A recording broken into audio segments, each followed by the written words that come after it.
Olá, sejam todos muito bem-vindos a mais um vídeo produzido pelo canal Portugal Legal.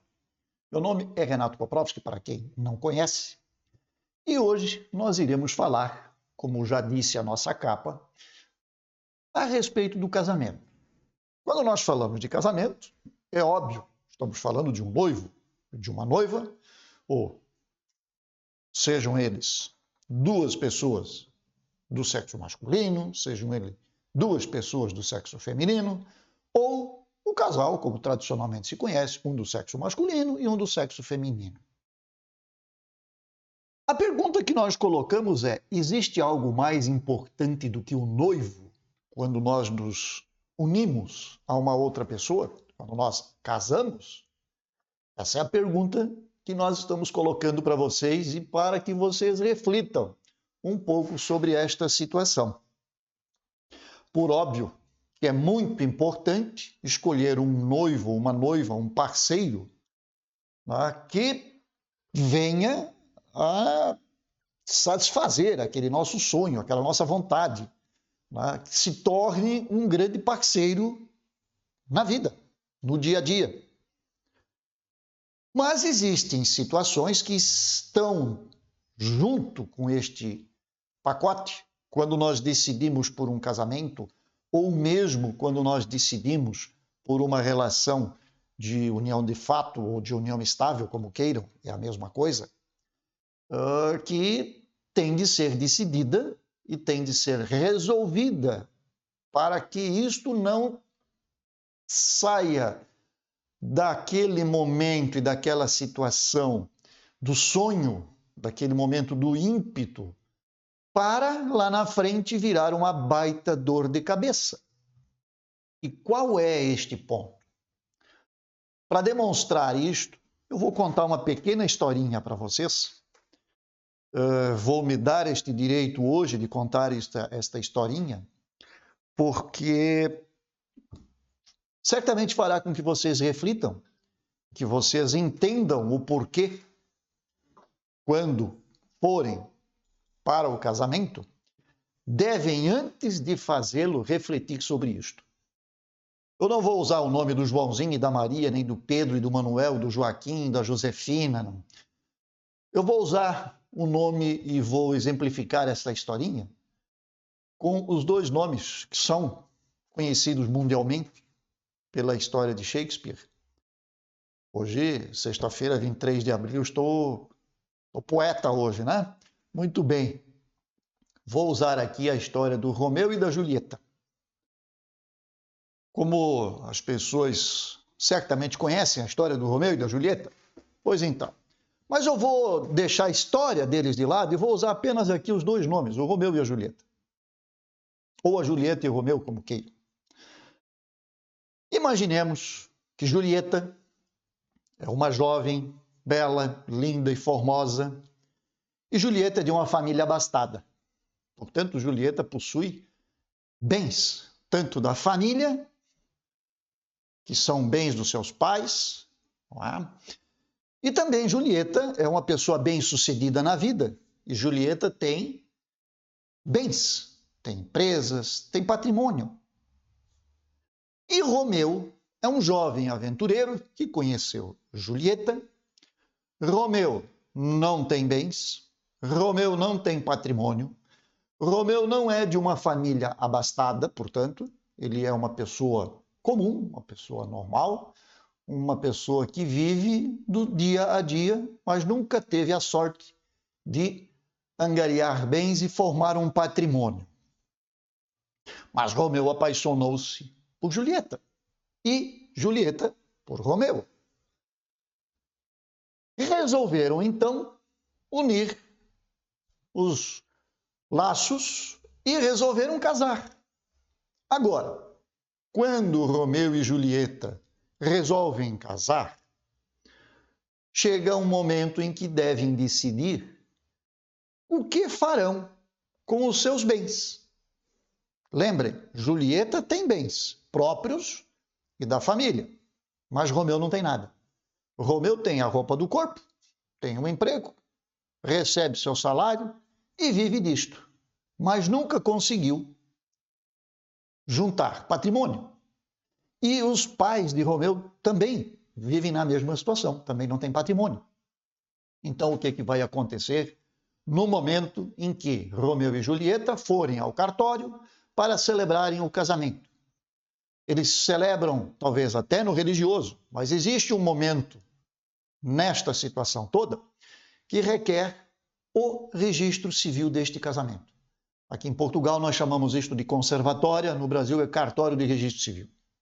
Pois bem, o cartorário, o escrivão, ou aqui o conservador, como é o caso, como é chamado, vai então perguntar para Romeu e Julieta qual é o regime de bens que vão adotar dali para diante.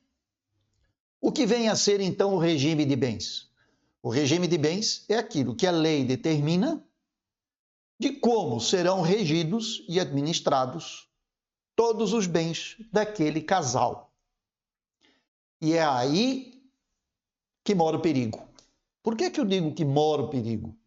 Porque existem vários regimes de casamento admitidos por lei e outros que mesmo que não estejam no código, que não sejam os legais, como se diz, mas podem ser pactuados, podem ser acordados, pode ser feito um contrato entre Romeu e Julieta que diga: olha, não quero separação de bens, não quero comunhão de bens, não quero comunhão parcial, eu quero criar um regime diferente.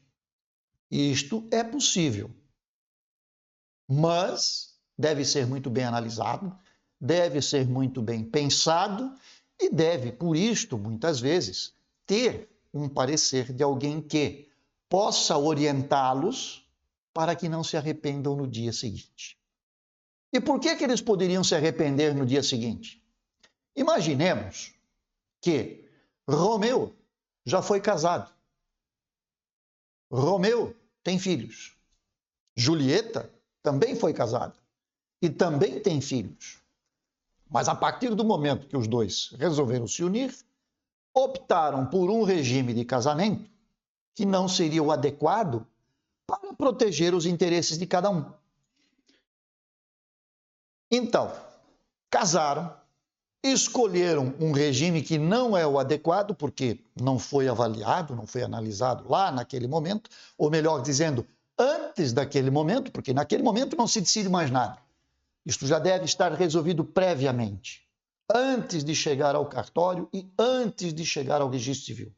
Evidentemente que o escrivão, o cartorário ou o conservador irá perguntar naquele dia se o regime de bens é este, tudo certo, tudo resolvido, assinam o documento e casados estão.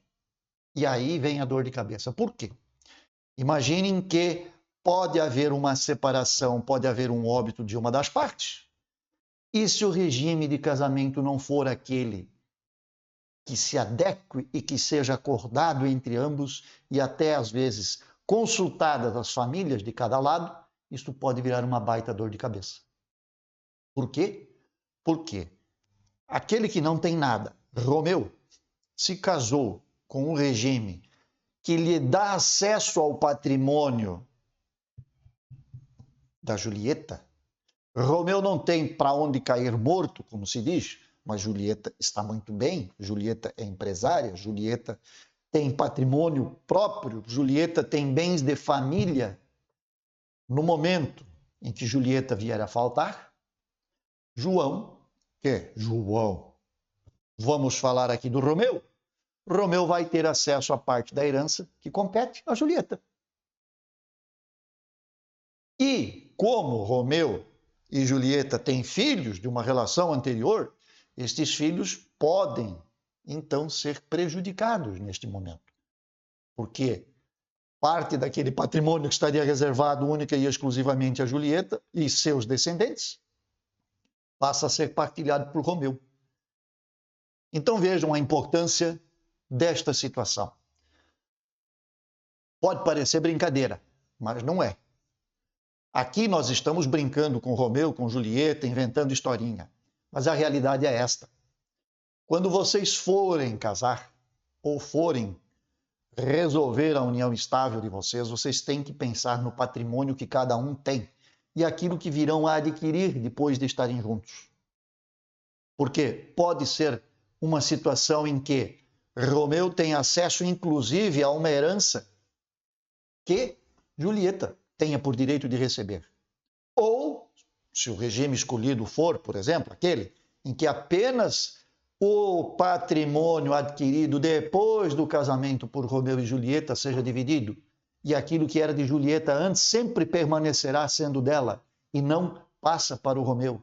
Então vejam a importância, vejam que isto pode causar sérios problemas, sérios transtornos para ambos, tanto para Romeu como para Julieta, e ainda criar um baita de um problema na família de ambos, ou de um deles. Então, o noivo é importante? É, claro que é importante. Afinal de contas, é com ele que você vai viver o resto dos seus dias. Pelo menos a ideia sempre é esta, não é? Mas, mais importante do que escolher um noivo lindo, maravilhoso, um príncipe que vem na carruagem, ou melhor, o príncipe que vem montado no cavalo branco e a Julieta que vem de carruagem, vocês têm que pensar no regime de casamento.